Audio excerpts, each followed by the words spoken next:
Under the wide Texas sky, the land stretched in every direction, golden fields waving in the morning breeze, a few cotton clouds drifting slowly above the horizon. It was the kind of day that smelled of hay, horses, and the sweet hint of rain still lingering from the night before. On the Miller ranch, life moved steady, the rhythm of hooves, the clink of buckets, and the low hum of wind through the barn slats. Elias Miller had grown used to silence. He was a man of few words and heavy work, a rancher whose hands told his story better than any book could. He'd lived his 35 years between these same fences, fixing, mending, surviving. The folks in town said he was a good man, though quiet as a rock. Since his parents passed, the ranch had become both his burden and his peace. That morning, Elias was repairing a broken section of fence when he saw someone walking up the dirt road, a small figure, carrying a bundle and shielding her eyes from the sun with a hand that looked far too delicate for the heat. When she drew closer, he saw the hat first, a worn straw one, frayed at the brim, the kind poor farmhands wore. Then he saw her face, not striking in the way that caught a man's breath, but soft, honest, sun-touched. Her eyes were a gentle brown, her smile uncertain. She walked with the hesitation of someone who wasn't sure she belonged. "Excuse me, sir," she said, stopping at the fence. "I'm looking for work.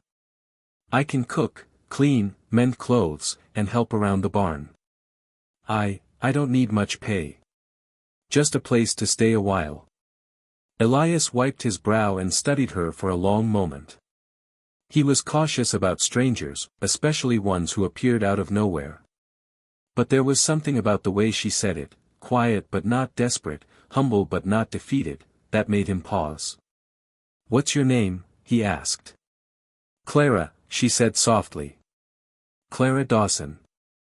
Her voice was steady, though her hands fidgeted with the strap of her bundle. Elias nodded toward the farmhouse. "You can talk to me over breakfast," he said. "I don't hire easy, but I don't turn away someone hungry."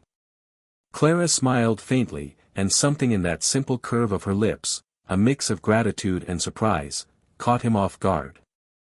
Inside, the old house smelled of coffee and wood smoke. She sat at the edge of the table, hands folded, as Elias set a plate in front of her. She waited for him to sit before touching the food, a small act of manners that felt out of place in this lonely corner of the plains. Between bites, he asked where she was from. "Out east, near Wichita," she said. "My father ran a feed store before he passed. I tried to keep it going, but things got too hard. I've been walking from place to place since spring."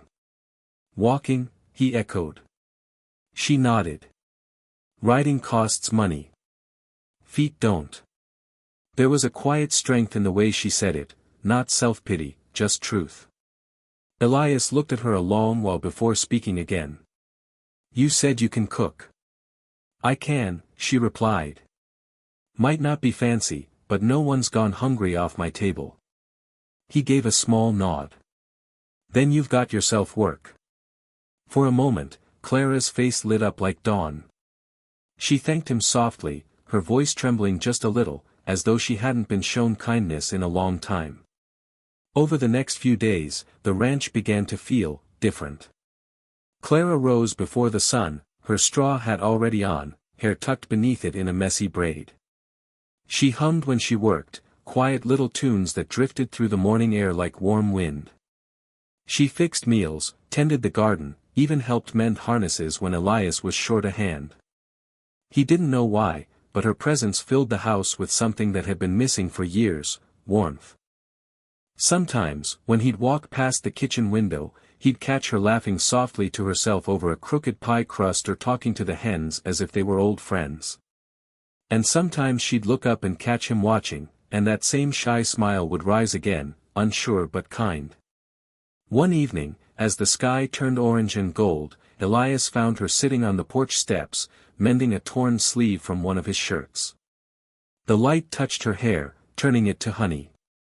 "You don't have to fix that," he said. "I was going to toss it." She looked up, smiling. "Seems a shame to throw away something that still has life left in it." He didn't answer right away. The wind picked up, rustling the wheat beyond the fence. "You talk like that about clothes," he said finally, "but I reckon you mean people too." Clara looked down, threading her needle carefully. "Maybe," she whispered.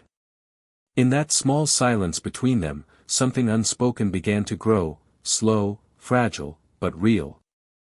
The days passed like slow rivers on the Miller Ranch, each one marked by sunrise over the ridge and the low hum of cicadas in the afternoon heat.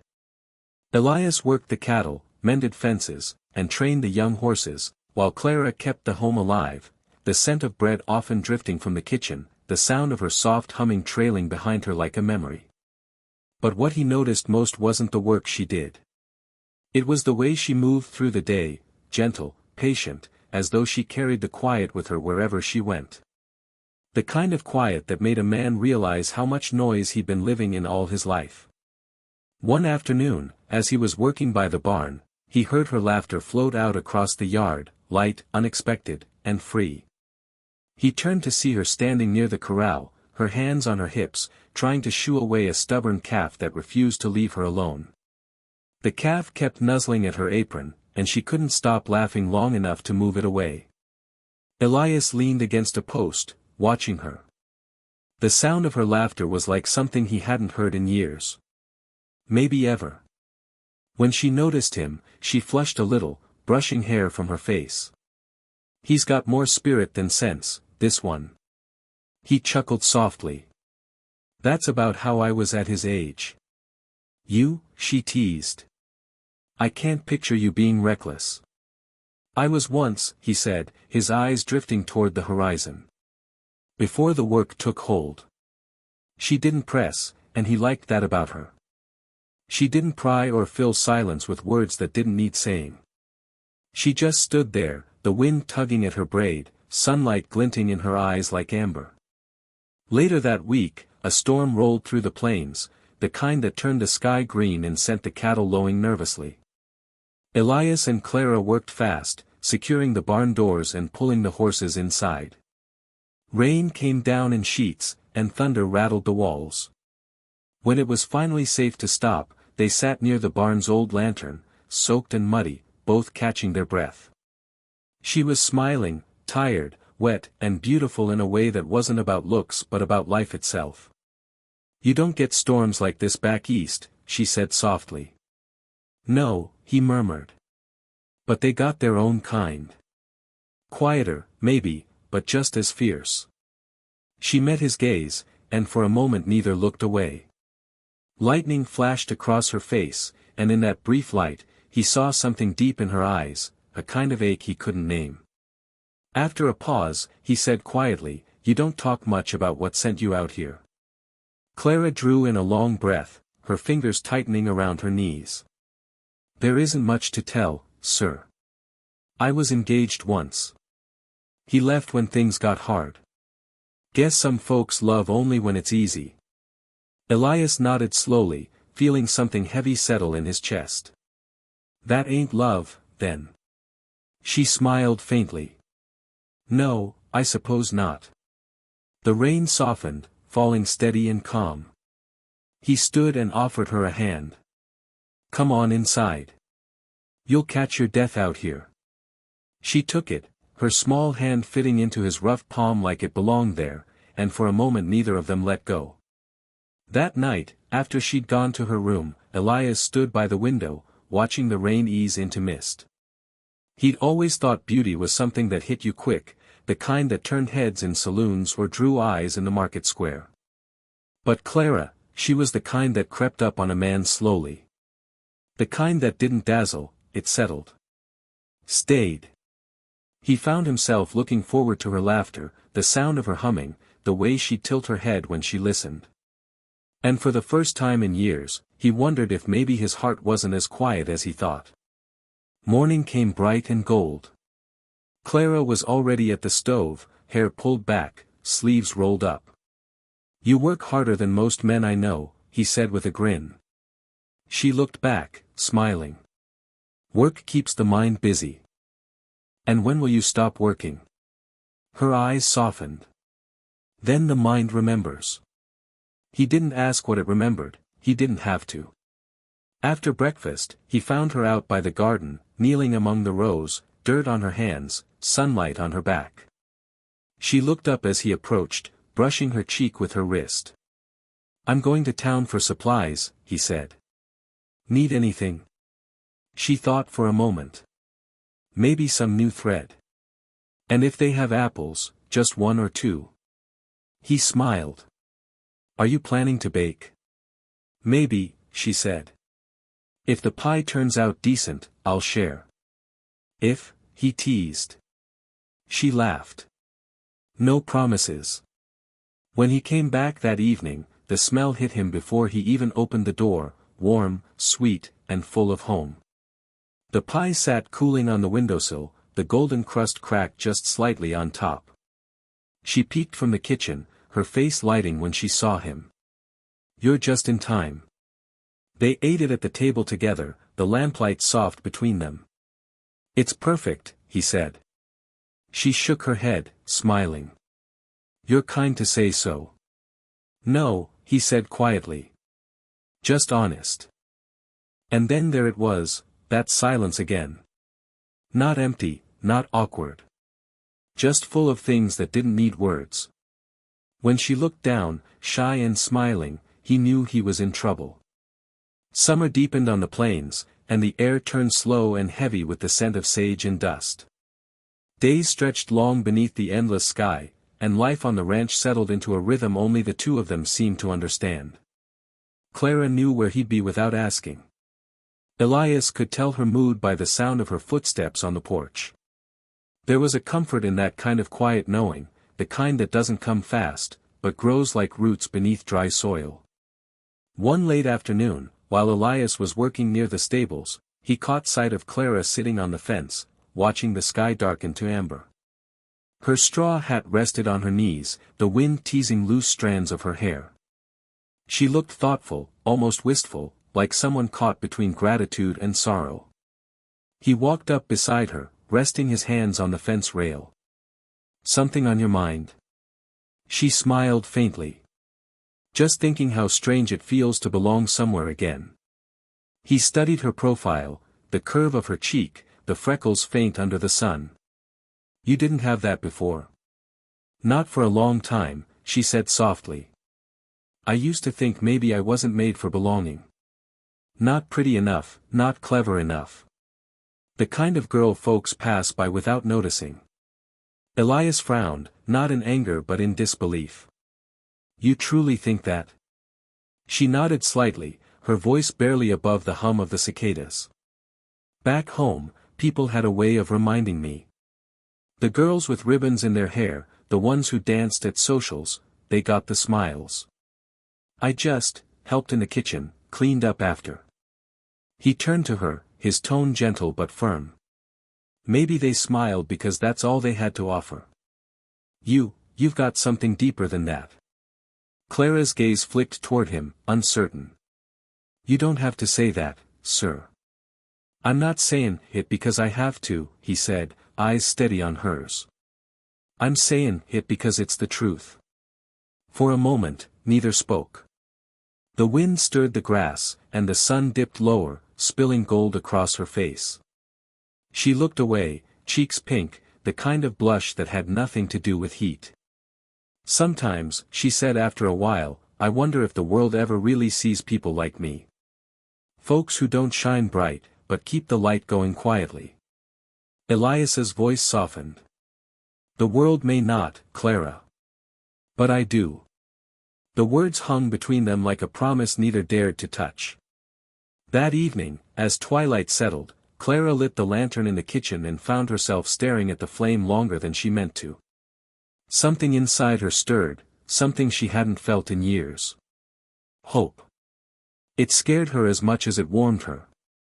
Over the next few weeks, little moments began to pile up like soft memories, him leaving wildflowers in a tin cup on the porch without a word, her mending his torn shirt sleeves with neat little stitches, their laughter spilling into the dusk as they worked side by side.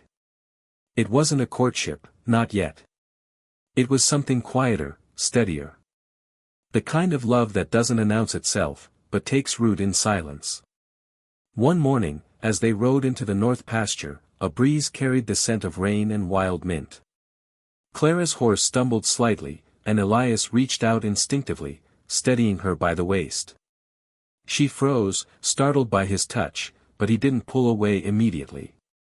His hand was rough, warm, a working man's hand. "You all right?" he asked. She nodded, her voice faint. "Yes, I just lost my footing." He released her slowly, their eyes meeting for a heartbeat too long. Something unsaid passed between them, something both of them felt but neither dared to name. That night, she sat awake in her small room, staring out at the moonlit fields. She thought about the way he looked at her, not with pity, not with fleeting interest, but with something real. And for the first time in her life, she wondered if maybe she was wrong, if maybe beauty wasn't something you were born with, but something someone saw in you when they cared enough to look deeper. The next day, a letter arrived in town addressed to her, written in the hurried scrawl of an old acquaintance. It brought news from back east. Her ex-fiancé, the one who'd left when times grew hard, had married another. She read it on the porch, the words burning into her heart, though she'd long known the truth.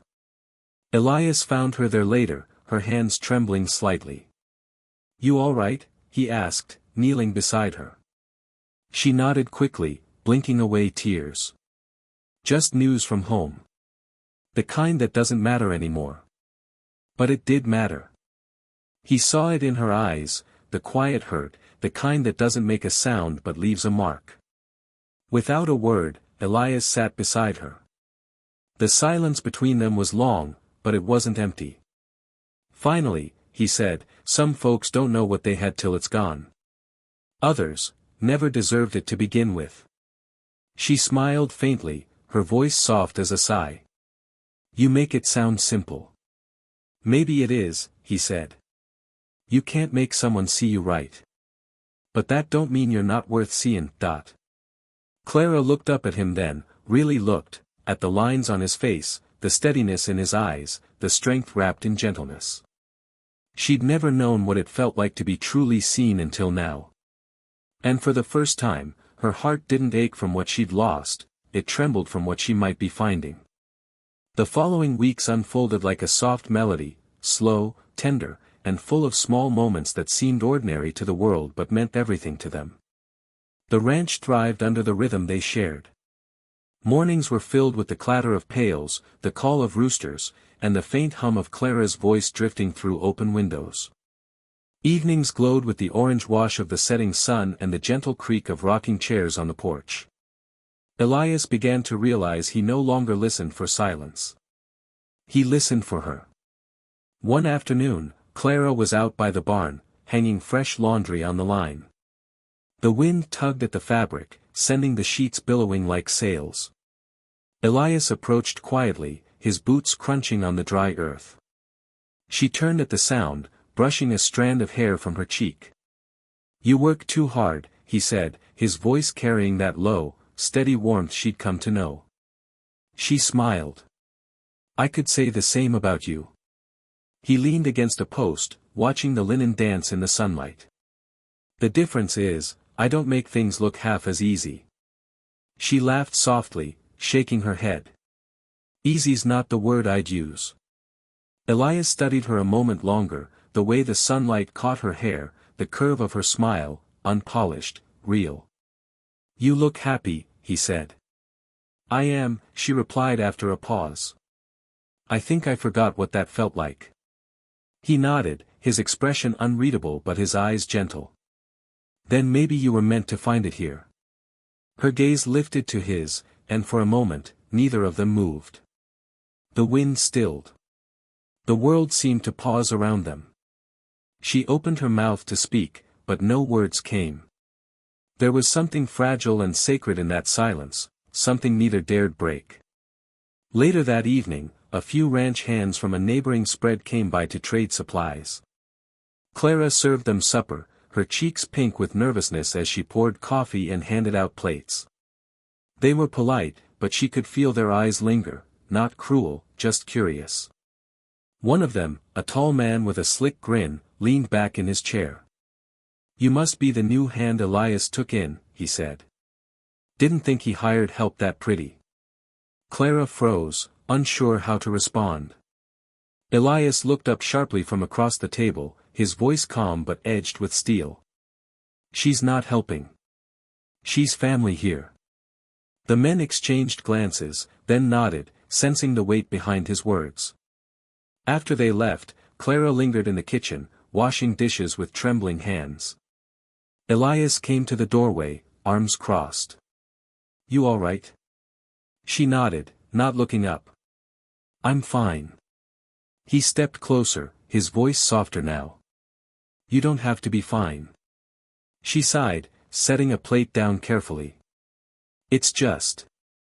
I'm not used to anyone standing up for me. Well, he said, leaning against the counter, you best get used to it. She turned then, and something in her broke open, not in pain, but in the way old walls crumble when they're no longer needed. Why are you so kind to me? She asked quietly. You barely knew me when I came here. I wasn't anything special. Elias met her gaze, his tone low and steady. You still don't see it, do you? You've brought more life to this place than I've felt in years. You care about everything, the hens, the garden, even that old oak out front. You make things grow, Clara. That's special. Her breath caught, and for a moment, the air between them felt different, warmer, closer. She looked down, the faintest smile on her lips. You make it sound like I belong here. He smiled too, slow and sure. Maybe you do. That night, Clara lay awake, staring at the ceiling as moonlight spilled through the window. She thought about the way he'd said it, not as a kindness, but as truth. For the first time, she felt what she'd always longed for, not just shelter, not just safety, but home. The next morning, Elias found her sitting by the pasture, sketching something in a small, worn notebook. He hadn't known she could draw. When he asked, she flushed. It's nothing, really. Just something I do when I can't find the right words. He took a step closer, curious. The sketch was rough but full of feeling, a pair of horses under the same sky, standing close enough that their shadows touched. He looked down at it for a long time. You've got a gift, he said softly. She smiled shyly. I draw what I wish I could say.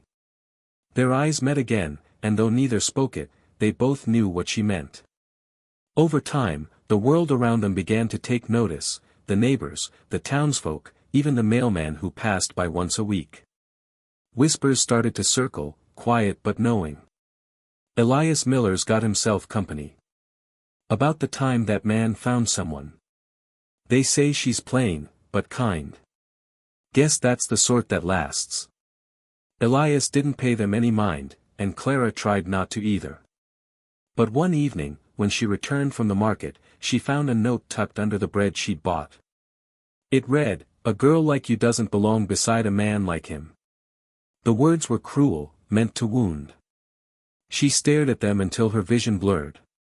When Elias came in later, he found her quiet and distant. It took some time before she told him.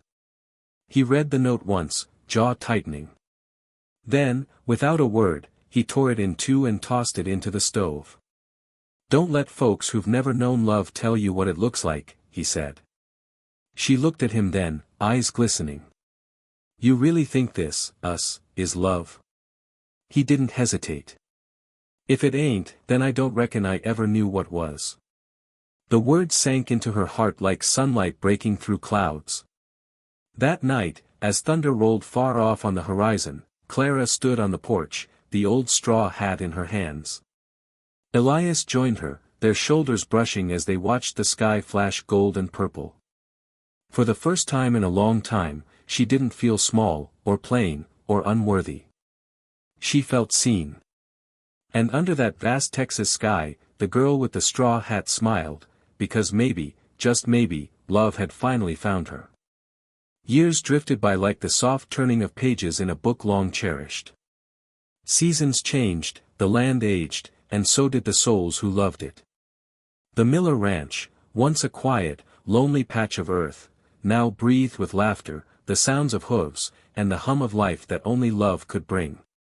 Elias and Clara built their days together not with grand gestures, but with constancy, the kind that runs deeper than words. The kind that doesn't fade. Every morning, Elias would still rise before dawn, coffee steaming in his hand as he watched the horizon from the porch. Only now, there was always another cup beside his.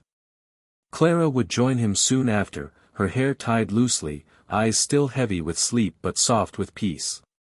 They didn't need to speak much, the silence between them was full of understanding. One autumn evening, the sky burned amber and crimson. Clara stood by the barn, watching a mare nuzzle her newborn foal. She felt Elias' hand slide gently over her shoulder. "Remember the night you came here," he said, voice quiet. "Rain was falling sideways. Thought you'd never stay." She smiled faintly. "I didn't think I would either." He looked out over the fields, golden and endless. "But you did. And everything changed." She turned to face him, eyes shining. "You changed it." He shook his head, tracing his thumb along her jaw with care that had only deepened over the years. "No, Clara. You did." There was still a tenderness between them, the same one born that stormy night long ago. A love that had weathered harsh winters and long summers, and still found its way home every dusk. He leaned in, brushing his lips against her forehead, then her cheek, then softly, reverently, her lips. It was not the kiss of youth and rush, but of gratitude, of quiet promise. A life once defined by silence had found its sound. Sometimes, when storms rolled through again, Clara would stand by the window, watching the lightning cut across the horizon. The sound no longer frightened her. It reminded her of how it all began, the thunder that brought her to him. And when Elias wrapped his arms around her from behind, his chin resting on her shoulder, she'd whisper, "Do you ever think about that night?" He'd smile against her skin. "Every time it rains." They'd stand there together, listening to the storm, not as a memory of sorrow, but as a hymn of how love can grow from even the wildest weather.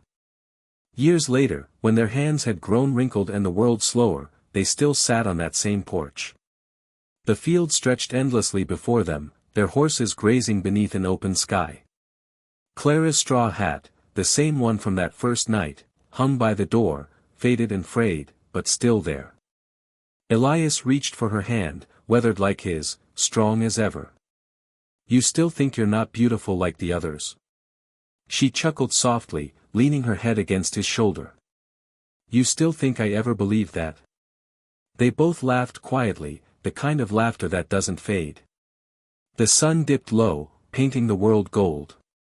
And as twilight gathered around them, Elias murmured, "Reckon I got lucky that night." Clara smiled, eyes misty with love and memory. "No, Elias. We both did." The wind swept gently across the prairie, carrying the scent of rain and wildflowers. Somewhere in the distance, thunder rumbled, soft and distant, like an echo of the beginning. And under that vast Texas sky, a cowboy and a woman who once thought herself too plain for love sat side by side, not needing anything more than the quiet proof of what they'd built, a love that began with a storm, and endured through every season since.